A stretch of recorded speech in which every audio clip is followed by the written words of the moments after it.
Everyone, अस्सलामु अलैकुम। क्या हाल चाल है आप सबके। उम्मीद करती हूँ मेरे सब बहन भाई बिल्कुल ठीक ठाक एंड फिट फाट होंगे। मैं भी अल्हम्दुलिल्लाह बिल्कुल ठीक हूँ। So welcome to our YouTube channel फरागा जहाँ। तो आज का व्लॉग मैं स्टार्ट कर रही हूँ सुबह सहरी से। तो आज सहरी में मैं ये नान फ्राई कर लूँगी, साथ में चिकन का कोरमा है और वो भी देग का। रात में सलीम गए थे अपने दोस्त के यहाँ इफ्तारी पे, तो वहाँ से फिर उनके दोस्त ने ना पैक शैक भी करके दिया सब कुछ, जैसे कि चिकन का कोरमा, नान, बिरयानी और मीठे चावल जो जर्दा होते हैं मतंजन, वो भी था। बहुत टेस्टी था। रात चावल तो मैंने रात में ही खाए थे, मतलब जब सलीम लेकर आए थे ना तब हमने बिरयानी खा ली थी मतंजन में मिक्स करके ना, मुझे बड़ा अच्छा लगता है। तो नान कौरमा को फिर हमने देखा भी नहीं था, ऐसे ही रख दिया था। तो वो अभी सहरी में काम आ रहा है। आटा भी गूंदा हुआ नहीं था, तो फिर मैं जब उठी सजील ने मुझे रात में ना सोते हुए बोला कि मम्मा सुबह मैंने स्कूल से छुट्टी करनी है, क्योंकि इनके बायो मंथली टेस्ट चल रहे थे तो वो भी ख़त्म हो गए थे ना। तो फिर सजील ने कहा कि भी मैंने उसका जश्न मनाना है, छुट्टी करनी है स्कूल से। तो मैंने कहा कि ठीक है, अगर आपने छुट्टी करनी है तो फिर रोज़ा भी रख लेना। तो फिर अभी मैं जब उठी तो वो भी नहीं था, आटा वगैरह भी गूंदा हुआ नहीं था। तो मैंने कहा कि हाँ भाई, अभी ये जो नान है ना ये काम आएंगे। तो सजील से मैंने पूछा कि बेटा नान फ्राई कर लो, तो उसने फ़ौरन से बोला हाँ जी मम्मा, क्योंकि मेरे बच्चों को काफ़ी पसंद है फ्राई किया हुआ नान चाय में डिप करके। खैर अभी मैं चाय तो नहीं बनाऊँगी। तो नान को मैंने ना पहले गीला कर लिया था, अच्छे से सॉफ्ट कर लिया था पानी में डाल के ना। फिर उसके बाद तवे के ऊपर ऑयल डाला है और नान रख के इसी तरीके से मैं फ्राई करती हूँ। रात की रोटी पड़ी होती है ना, तो उसको भी मैं इस तरीके से फ्राई कर लेती हूँ। तो दोनों नान को मैंने फ्राई कर लिया है, साथ में चिकन का सालन गर्म हो गया है। बस झील को मैंने दे दिया है कि अंदर लेकर चलो, मैं भी आ रही हूँ। और सलीम भी जग रहे हैं, वो भी हमारे साथ सहरी करेंगे। तो उन्होंने दही भी ला कर दिया है इस टाइम पे हमें। हानिया उठी थी कि मतलब मैंने रोज़ा रखना है, तो मैंने कहा कि ठीक है आप उठ के ना मुँह हाथ धो। लेकिन ना वो फिर सो गई। जब मैं दोबारा आई ना तो फिर मैंने उसे उठाया ही नहीं। हालांकि वो सुबह उठ के मेरे से लड़ रही थी कि मम्मा आपने मुझे रोज़ा क्यों नहीं रखवाया। मुझे ये है कि अभी वो जो बच्ची है ज़रा, तो मैं इसलिए ज़रा ना थोड़ी सी चुप रह जाती हूँ उसको रोज़ा रखवाने से। झील को मैं बोल देती हूँ कि हाँ ठीक है बेटा आप उठ जाओ। हानिया के साथ मैं थोड़ी ज़बरदस्ती वाला वो नहीं सीन करती हूँ, क्योंकि हालांकि उसने अभी तक माशाल्लाह जितने भी रोज़े रखे हैं ना बहुत ही अच्छे से निभाए हैं। कभी भी उसने आके मुझे ये नहीं बोला कि मम्मा मुझे रोज़ा लग रहा है या मैं चिड़िया रोज़ा कर लूँ, ऐसा नहीं बोला। हालांकि मैं उसे कह देती हूँ कि ठीक है आप रोज़ा रख लो, लेकिन चिड़ी रोज़ा कर लेना। लेकिन वो कहती है नहीं नहीं, मैं तो रोज़ा पूरा रखूँगी, पूरा निभाऊँगी। तो मुझे ये होता है कि जितना सजील जितनी एज में आ गया ना, इतनी एज में चलो आ जाए ना, तो फिर अच्छे से वो भी मैनेज कर लेगी। तो अभी यहाँ पर सुबह का टाइम है, सुबह के तकरीबन 11 बज रहे हैं।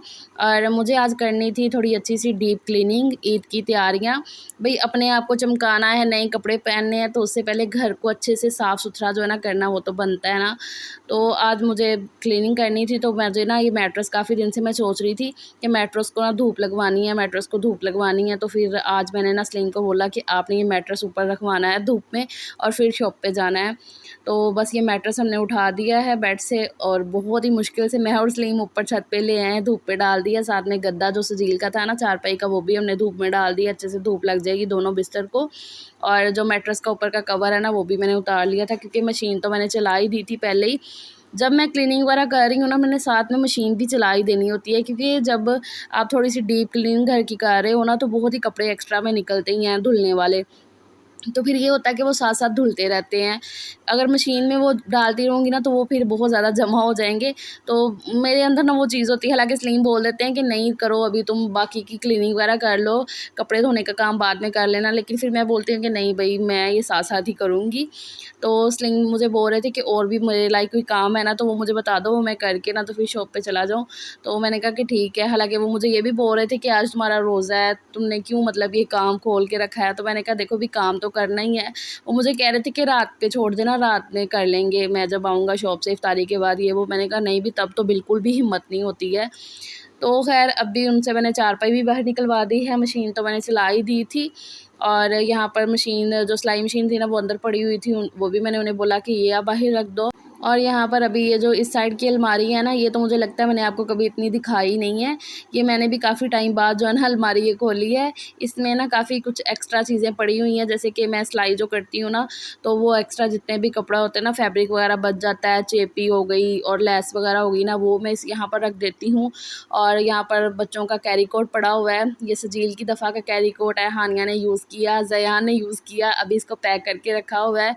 और भी इसमें जो भी एक्स्ट्रा सामान जैसे कि स्लिंग का हेलमेट वगैरह है ना, तो वो भी इधर ही रख देते हैं। तो फिर मैं ना स्लिंग को बोल रही थी कि अब मैं जब क्लीनिंग करूँगी ना, तो मुझे ये भी सारा ना अलमारी को साफ़ करना है अच्छे से।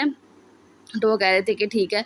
तो ये भी मैंने उनसे ना खुलवाई, इसमें से जितना भी एक्स्ट्रा सामान था जैसे कि जो ज़रूरत का नहीं है वो मैं निकाल दूँगी। और ना फ़ायदा भी काफ़ी होता है इस तरीके से ना क्लीनिंग वगैरह करते रहने का। ना एक फ़ायदा तो होता है ना कि भई घर साफ़-सुथरा रह गया, वो तो एक अलग चीज़ है ना। ये भी एक होता है कि भई कुछ सामान ऐसा होता है जिसे हम ऐसे भूले पड़े होते हैं, हमें पता ही नहीं होता कि हाँ, भी ये भी चीज़ है और हमारे हमारे यूज़ में वो आ सकती है। जैसे कि अभी मैं ये शॉपर खोल रही थी ना, तो इतने ज़्यादा फैब्रिक, जो इतना ज़्यादा मतलब लोन के कपड़े मुझे मिले जो कि ज़यान के सिल सकते हैं, हानिया के सिल सकते हैं, मतलब कि फैब्रिक पड़ा हुआ मिला। तो मैं वही निकाल के मैं कह रही थी हाँ, ये भी मुझे चाहिए, ये भी बन जाएगा। तो सलीम कह रहे अच्छा, जो अभी मेन काम है ना, जो हम क्लीनिंग का करने बैठे हैं वो तो कर लो, ये तुम बाद में आराम से करती रहना। तो मैंने कहा देखो ना, ये फ़ायदा हुआ कि हमने ये अलमारी खोली है, तो ये देखो काफ़ी चीज़ें जो ना मिल रही, तो वही मैं हँस रही थी। तो बस यहाँ पर अभी तो फ़िलहाल मैं इसे पैक शैक करके रख दूँगी। पता मुझे चल गया है कि ये चीज़ वहाँ पर पड़ी हुई है, तो मैं दोबारा मैं यूज़ कर लूँगी। हालाँकि मैंने सिल भी लिया है इसका सूट निकाल के ज़यान का, इसमें से कपड़ों का, तो वो भी मैं आपको नेक्स्ट वीडियो में दिखाऊँगी। तो ख़ैर अभी जितना भी एक्स्ट्रा था चीज़ें वो मैंने निकाल दी हैं। अलमारी को अच्छे से सलीम ने साफ़ कर दिया था झाड़ू के साथ, जितना भी जाला वाला था, तो सब अच्छे से कपड़ा-शपड़ा मार के अलमारी को पहले साफ़ किया है। अब दोबारा से मैंने बोल रही हूँ कि चीज़ें इस तरीके से ना साफ़ कर के देती जा रही हूँ, तो वो रखते जा रहे हैं। जो नहीं ज़रूरत की है उनको मैं निकाल दूँगी। और ये जो अलमारी के ऊपर भी जितना भी सामान एक्स्ट्रा में पड़ा हुआ था, ट्राइपॉड था मेरा पुराना वाला जो कि थोड़ा ख़राब हो रखा है, तो उसको मैं फेंकूँगी नहीं, कभी फ्यूचर में सही होता हुआ तो करवा लूँगी। तो वो मैंने रखवा दिया इस अलमारी में। और ये साइड जो है ना, ये मेरी बर्तनों वाली अलमारी है। हालाँकि इसमें मेरे बर्तन जो है ना अच्छे से प्रॉपर पूरे नहीं आते हैं, आपने देखा भी, सारे जो है ना, मतलब सारे तो नहीं, 1-2 बर्तन ऊपर-नीचे भी रखा हुआ है, लेकिन ये है कि बर्तन इस तरीके से ना सँभले रहते हैं। शीशे के बर्तन हैं तो फिर मैं, क्योंकि मेरा किचन जो है ना वो तो छोटा-सा है, तो वहाँ पर मैं एक्स्ट्रा बर्तन तो बिल्कुल नहीं रखती हूँ, क्योंकि फिर वो टूट जाते हैं। तो ख़ैर अलमारी का जितना भी समेटने का काम था वो हमने कर दिया है। तब तक मशीन का राउंड भी चल गया था, तो यहाँ पर मैंने कपड़े निकाल दिए हैं, दोबारा से कपड़े डाल दूँगी धुलने वाले। और इसलिए मुझे पूछ रहे थे कि हाँ जी, और कोई काम जो मेरे लाइक मैं कर सकता हूँ, क्योंकि मैट्रेस को तो अच्छे से धूप लगेगी, तो वो तो मैं जब शाम को आऊँगा इफ्तारी से पहले, तो तभी जो ना मैट्रेस निकाल लेंगे। तो वहाँ पर, यहाँ पर अभी वो मुझे ये समझा रहे थे कि अगर बारिश आ जाती है तो इस तरीके से ना मैट्रेस को आप और सजील पकड़ के ना तो सीढ़ियों में कर देना। तो बस ये सारा कुछ समझा के वो चले गए हैं शॉप पे, और अब मैं लग गई हूँ अपना जो ना फुर्ती से काम में। ज़यान के कपड़े जो है ना मुझे सेट करके रखने थे उसकी अलमारी में, तो वो मैंने सेट करके रखे हैं। तब तक ना मुझे ऐसा लगा कि मशीन का पानी ना अब काफ़ी गंदा हो चुका है। बहुत कम ऐसा होता है कि मुझे ना मशीन का पानी बदलना पड़ता है, अगर बहुत ज़्यादा कपड़े हैं तो फिर होता है ऐसा। तो आज ऐसा ही था कि कपड़े काफ़ी ज़्यादा हो गए थे, क्योंकि जब क्लीनिंग करने बैठो ना तो ये भी उठा लो, ये भी उठा लो, इस तरीके से चलता है। तो फिर अभी यहाँ पर मैं ना मशीन का पानी चेंज कर रही हूँ, वो काफ़ी गंदा हो गया था। तो यहाँ पर अभी इसमें मैंने और पानी डाला है, सरफ़ डाल दूँगी, और जो मैंने निकाले थे ना सोफ़ा के कवर्स वगैरह, अब मैं वो डाल दूँगी इस पे। तो मशीन का साइज़ काफ़ी बड़ा है ना, तो काफ़ी ज़्यादा कपड़े ना एक टाइम पे आ जाते हैं, तो ये काफ़ी मुझे सहूलत है। तो बस यहाँ पर अभी मैंने ये राउंड भी चला दिया है। आज मुझे ना तकरीबन 4 से 5 राउंड मशीन के चलाने पड़े थे, इतने ज़्यादा आज कपड़े हो गए थे। और ये कपड़े ना जो रूटीन के पहनने वाले होते हैं वो इतने नहीं थे, जितने जैसे कि मैट्रेस का मैंने कवर उतार लिया, बेडशीट थी, सोफ़ा कवर्स थे, हालाँकि आज मैंने अभी पर्दे नहीं उतारे हैं। तो ख़ैर अभी यहाँ पर जितने भी कपड़े मतलब खंगाल लिए थे मैंने, तो उनको ड्रायर करती जा रही हूँ, और चारपाई मैंने आगे कर ली थी तो इसी पे रखती जा रही हूँ, क्योंकि अभी इतनी हिम्मत नहीं थी मेरी कि मैं छत पे डाल के आती जाके कपड़े। अगर अगर मैं ये करना शुरू कर देती ना कि छत पे डाल के आऊँ कपड़े, तो धूप लगनी थी सर पे, तो फिर जो है ना मेरा ज़रा थोड़ा-सा ना वो हो जाना था, लो सिस्टम हो जाना था। तो मैंने कहा नहीं भई, मैं ऐसा नहीं हो सकती हूँ लो, क्योंकि इतना ज़्यादा मैंने काम खोल के रखा हुआ है, तो अगर मैं थोड़ा-सा लो फ़ील ज़रा-सा भी करती ना, तो फिर बस होता है ना बैठ जाना था। तो मैंने कहा कि नहीं, ये कपड़े तो मैं बाद में भी डाल दूँगी, ऊपर फैला दूँगी सूखने के लिए, या यहाँ पर भी फैला दूँगी, या सलीम आके फैला देंगे, इस तरीके से मैं सोच रही थी।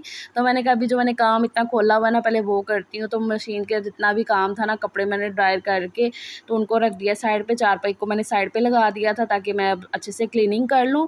और यहाँ पर ये जो मैट्रेस उठाया था ना बेड के ऊपर से, इतना ज़्यादा, ये देखो इतना कचरा, इतनी मिट्टी हो रही थी ना। हालाँकि मैंने जब रमज़ान की क्लीनिंग की थी ना, तभी मैट्रेस को उठा के नीचे से ये बेड अच्छे से साफ़ किया था, लेकिन फिर भी ना इतनी मिट्टी हो रही थी बेड के ऊपर। तो वो मैंने पहले खुश्क कपड़े से सारी मिट्टी को झाड़ दिया है, फिर उसके बाद थोड़ा कपड़े को गीला कर लिया था, और फिर सारा जो है ना ऊपर अच्छे से मार दिया था, ताकि मिट्टी वगैरह सारी अच्छे से हट जाए। तो मशीन का काम तो ख़त्म हो गया, तो मैंने कहा मशीनों को हटा के यहाँ पर अच्छे से ज़रा धो देती हूँ। तो यहाँ पर काफ़ी ज़्यादा ना मशीनों के नीचे कचरा वगैरह जमा हो जाता है। तो क्योंकि रूटीन में तो मशीनें वगैरह हटा के इतना मैं नहीं धोती हूँ, जब मशीन वगैरह लगती है ना तभी इसी तरीके से मैं धो लेती हूँ। तो बस अभी मशीनों को मैं कवर कर दूँगी, कपड़ा डाल दूँगी इनके ऊपर, और उसके बाद मैंने झाड़ू लगा लिया था सेहन में भी, और अंदर रूम से भी सारा ये कचरा निकाल के ले आई हूँ। इतना ज़्यादा कचरा आज निकला था, अच्छे से ज़रा मैंने ना बेड के नीचे से भी ना झाड़ू लगा लिया था, तो मोटा मोटा जितना भी कचरा था वो मैंने निकाल के फेंक दिया है। अभी मैं सारे फ़र्श को धुल लूँगी, सेहन को भी, और आज मैंने सोचा कि ना ये रूम का फ़र्श भी धो ही लेती हूँ। शीट का ना ये वाला फ़ायदा है, ये फ्लोर शीट का, कि मैं ना इस तरीके से धो भी लेती हूँ तो अच्छे से इसके ऊपर वाइपर भी लग जाता है तो साफ़ हो जाता है। जो होता है ना कारपेट, उसको अच्छे से इतना साफ़ नहीं किया जाता है। तो यहाँ पर अभी मैंने सेहन भी धुल लिया है, अंदर का रूम भी धुल चुका है अच्छे से, और यहाँ पर अभी मैं वॉश बेसिन धो लूँगी। थोड़ा-थोड़ा ही मैंने रिकॉर्ड की है। यहाँ पर ऐसे लग रहा है जैसे बहुत जल्दी-जल्दी काम होता जा रहा है ना, काश ऐसा रियल में भी हो। लेकिन बहुत ज़्यादा मैं आज थक गई थी, बहुत ज़्यादा मेरी ना ऐसे बहुत डाउन हो गई थी तबीयत। बस हिम्मत करके मैं लगी हुई थी कि थोड़ा सा ही रह गया काम, थोड़ा सा ही रह गया, ये मैं दिल को तसल्लियाँ दे रही थी। तो बस अभी मैं वाइपर लगा लूँगी, और उसके बाद यहाँ पर अभी मैं बनाने लगी हूँ ये लिक्विड। मैंने कहा कि मैट्रेस तो उठाया ही हुआ है, तो चलो जो बेड की पोजीशन है उसको भी साफ़ कर लेते हैं। तो यहाँ पर मैंने डाल लिया है इस डब्बे में थोड़ा बेकिंग पाउडर, बेकिंग सोडा डाला है, जिसे मीठा सोडा भी बोलते हैं, और थोड़ा सा वो डाला है, और साथ में थोड़ा सा मैंने डाल दिया सरफ़, और उसके अंदर मैंने डाल दिया ये गर्म पानी, नीम गर्म पानी डाला है, और ये छोटा वाला ब्रश ले लिया है। तो बस इससे जो है ना मैं ये रगड़ के इसी तरीके से पोशिश में साफ़ करती हूँ। ये मैंने पहले भी आपके साथ शेयर किया हुआ है। तो बस यहाँ पर जो है ना मैं ब्रश को पानी में से डिप करके तो इसको अच्छे से ना रगड़ती जाऊँगी, मैल काफ़ी अच्छे से साफ़ हो जाती है, पोशिश ऐसे बिल्कुल निखर के आती है। जो बच्चों ने यहाँ पर लिखा हुआ है ना पेन के साथ, वो इतना नहीं साफ़ हो सकता है। बाकी ये कि जो मिट्टी वगैरह है या मैल वगैरह होती है ना, वो अच्छे से साफ़ हो जाती है। तो यहाँ पर पोशिश देखो बिल्कुल ऐसे साफ़ सुथरी हो गई है। तो अभी मैं साफ़ कपड़े के साथ इसको कर रही हूँ बिल्कुल साफ़ ऊपर से। और हानिया ने जो रिकॉर्डिंग एक दो थोड़ी बहुत की है ना, वो ऐसे जैसे ज़लज़ला ही आ गया। तो फिर मैंने उसे बोला कि ला, मुझे पता था वो इतना ज़्यादा हिला रही है फ़ोन को, तो मैंने कहा लाओ मैं खुद ही कर लेती हूँ। तो यहाँ पर पोशिश भी अच्छे से साफ़ हो गई है। तो ये देखो कितनी अच्छे से चमक रही है ना। तो अभी जब स्लीम आएँगे ना तो वो फिर मैट्रेस ले आएँगे नीचे उतार के, तब तक जो है ना मैंने चेंज वेंज कर लिया था अभी नहा के। तो ज़यान को फुल टाइम पे नींद आ रही थी, बच्चों को भी मैंने नहला के चेंज करवा दिया था। तो अभी मैं ये छत से गद्दा और पिलो उतार के ले आई हूँ जो ऊपर डाला हुआ था धूप लगाने के लिए, क्योंकि ज़यान ने सोना था। तो फिर मैंने कहा कि चलो भई इसी को बिछाते हैं, और मैं भी ज़रा थोड़ी देर अब लेटती हूँ। तो बस ये गद्दा बिछा लूँगी, और ज़यान ना फुल ऐसे रोना-धोना शुरू किया हुआ था, क्योंकि उसको फुल टाइम पे नींद आई हुई थी। तो माशाल्लाह से रेडी शेडी हो गया है। तो अब बस इसको मैं सुलाती हूँ, और आगे का डस्टिंग का काम बाकी बचा था। बाकी मैट्रेस वगैरह तो स्लीम ने आना था जब, तो तभी ऊपर से उतार के लाना था। तो यहाँ पर अभी देखो मेरा काका सो चुका है, और अभी मैं डस्टिंग कर लूँगी। लेटी थी मैं थोड़ी देर, फिर ना मुझे चैन नहीं आया। मैंने कहा नहीं, जो काम बचा हुआ है ना फ़रा, ज़यान के सोते-सोते ये कर लो। ये वैसे तुम ये कहती ज़यान सोएगा तो मैं ये काम करूँगी, तो अभी वो सोया हुआ है, तो उठो ज़रा, थोड़ी हिम्मत करो। तो फिर हिम्मत करके मैंने डस्टिंग भी की, और उसके बाद थोड़ी देर मैं लेट गई थी। और फिर सलीम ने मुझे फ़ोन कर दिया था कि तुमने इफ्तारी में कुछ भी नहीं करना, मैं आऊँगा, मैं खुद ही सब कुछ इफ्तार में कर दूँगा, तुम्हें ये टेंशन नहीं लेनी है। क्या हुआ? अभी मैं ऐसे आ रहा हूँ, प्याज से मैं ऐसे पानी पी लेगा। फिर याद आ गया। तो सजील की बात आपने सुनी कि वो मुझे बता रहा था कि मम्मा अभी मैं पानी पीने लगा था, थोड़ी देर पहले मुझे प्यास लग रही थी, तो फिर मेरे एकदम से ज़हन में आया, हो मेरा तो रोज़ा है। तो इस तरीके के ना सीन हो जाता है। तो ख़ैर अब तो आदत हो गई है माशाल्लाह से, इतने रोज़े हो गए हैं, और अभी तो ख़त्म भी होने वाले हैं रोज़े। तो ख़ैर यहाँ पर दूध सोडा आज बनाना था, तो यहाँ पर मैं दूध में थोड़ी चीनी मिक्स कर रही थी, हेल्प में कर रही थी, लेकिन ज़्यादा काम जो है ना बिल्कुल सलीम ने किया है। तो दही भल्ले बाहर से मंगवा लिए थे, साथ में पकोड़े बनाए हैं, सलीम ने चिप्स बनाई हैं, और ये मिर्ची तल ली थी, खजूरें हैं, और साथ में वो भी शिकंजवी भी बनाई थी। और तरबूज तो माशाल्लाह इतना ज़्यादा मीठा था, बहुत ही ज़्यादा मज़े का था, और सजील को इस तरीके से कट करके खाना अच्छा लगता है। तो खैर ये थी जी मेरी आज की वीडियो। आपको ये वीडियो ज़रा सी भी अच्छी लगे तो प्लीज़ इस वीडियो को लाइक कर देना, चैनल को सब्सक्राइब करना बिल्कुल ना भूलना। अपना ढेर सारा ख्याल रखिएगा। अल्लाह हाफ़िज़।